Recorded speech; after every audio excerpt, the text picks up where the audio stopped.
Hello guys, இன்றைக்கி செல்வி cooking சேனலில் புளிக்குழம்பு தான் செய்ய போகிறேன். வாங்க எப்படி செய்கிறதுன்னு பார்க்கலாம். வீடியோக்குள்ளே போகிறதுக்கு முன்னாடி சேனலை சப்ஸ்கிரைப் பண்ணாதவங்க சப்ஸ்கிரைப் பண்ணிவிடுங்க. புளிக்குழம்புக்கு லெமன் சைஸ் புளி எடுத்து ஊற வச்சுருக்கேன். இதனால் ஊறினா தான் சாறு கிடைக்கும், அதனால் இது ஊறட்டும். இப்போ புளிக்குழம்பு தாளிப்பு பார்க்கலாம். ஸ்டவ் ஆன் பண்ணிவிட்டு கடாயில் எண்ணெய் ஊற்றிக்கிறேன். நல்லெண்ணெய் 2 டேபிள் ஸ்பூன் ஊற்றிக்கிறேன். அதில் 1/4 டேபிள் ஸ்பூன் வெந்தயம் சேர்த்துக்கிறேன். அதுக்கப்புறம் வடகம் சேர்த்துக்கிறேன். வெந்தயம் கம்மியாக சேர்த்துக்கோங்க, ரொம்ப சேர்த்துக்கிட்டிங்கன்னா கசப்பு தன்மை வந்துடும். வடகம் பொரிஞ்சதுக்கப்புறம் சின்ன வெங்காயத்தை கட் பண்ணி சேர்த்துக்கிறேன். அப்புறம் கருவேப்பிலை இலை சேர்த்துக்கிறேன். இதை சேர்த்துட்டு மிக்ஸ் பண்ணி விட்டுக்கலாம். வெங்காயம் வதங்கட்டும். இப்போ அதில் பூண்டு சேர்த்துக்கிறேன். பூண்டு இடிக்காமல் முழுசாக சேர்த்துருக்கேன். பூண்டையும் சேர்த்துட்டு நல்லா மிக்ஸ் பண்ணி விட்டுக்கோங்க. இது நல்லா எண்ணெயிலே வேகட்டும்.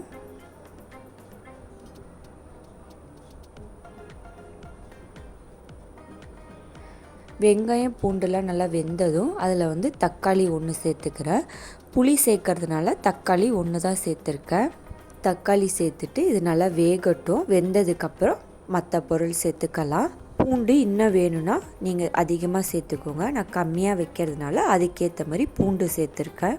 தக்காளி நல்லா சாஃப்டாக ஆகணும், அது வரைக்கும் நல்லா வதக்கிக்கோங்க. பாருங்கள், இந்த மாதிரி வதக்கிக்கோங்க. இப்போ மசாலா பொருள் சேர்த்துக்கலாம். 1/2 டேபிள் ஸ்பூன் மஞ்சள்தூள் சேர்த்துக்கிறேன். 3 டேபிள் ஸ்பூன் மிளகாய்த்தூள் சேர்த்துருக்கேன். குழம்பு மிளகாய்த்தூள் காரத்துக்கு ஏற்ற மாதிரி சேர்த்துக்கோங்க. தேவையான அளவு உப்பு சேர்த்துருக்கேன். இதெல்லாம் சேர்த்துட்டு நல்லா மிக்ஸ் பண்ணி விட்டுக்கலாம் ஃபஸ்ட்டு. இப்போ புளி ஊற வச்சுருந்தோம்ல, புளியை நல்லா கரைச்சிட்டு அந்த தண்ணியை இதில் சேர்த்துக்கிறேன். நல்லா மிக்ஸ் பண்ணி விட்டுக்கலாம். மசாலா வாசனைலாம் போகிற வரைக்கும் இது நல்லா கொதிக்கட்டும். அந்த புளியவே திரும்பி கரைச்சி தண்ணி சேர்த்துக்கிறேன். இப்போ இது நல்லா மிக்ஸ் பண்ணி விட்டுக்கிறேன். கொதிக்கட்டும் இது நல்லா. அதுக்கப்புறம் கட் பண்ணி வச்சுருக்கிற காயெல்லாம் இதில் சேர்த்துக்கலாம்.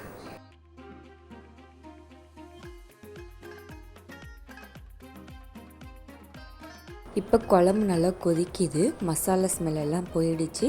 இந்த ஸ்டேஜில் காயெல்லாம் சேர்த்துக்கிறேன்.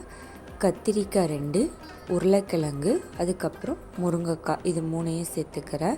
இந்த மாதிரி 3 சேர்த்து புளிக்குழம்பு வச்சு பாருங்கள், ரொம்ப டேஸ்ட்டாக இருக்கும். காயெல்லாம் சேர்த்துட்டு நல்லா மிக்ஸ் பண்ணி விட்டுட்டு மூடி போட்டு வேக வச்சிடுறேன்.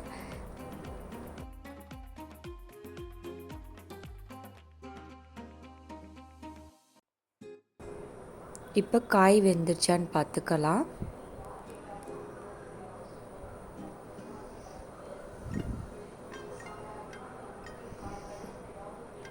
இப்போ காய் வெந்துருச்சு. இந்த ஸ்டேஜில் இடித்த பூண்டு சேர்த்துக்கோங்க. இந்த மாதிரி நிறுத்த போகிறப்ப இடித்த பூண்டு சேர்த்துட்டு 5 நிமிஷம் கொதிக்க விட்டுட்டு நீங்கள் நிறுத்துங்க. ரொம்ப சுவையாக இருக்கும். இறக்க போகிற டைமில் அதேமாரி 1 டேபிள் ஸ்பூன் நல்லெண்ணெய் சேர்த்துக்கிட்டு குழம்ப நிறுத்திடுங்க. சட்டியில் வச்சுருக்கிறதுனால இது கொதிச்சுக்கிட்டே இருக்கும். நான் முன்னாடியே நிறுத்திடுறேன்.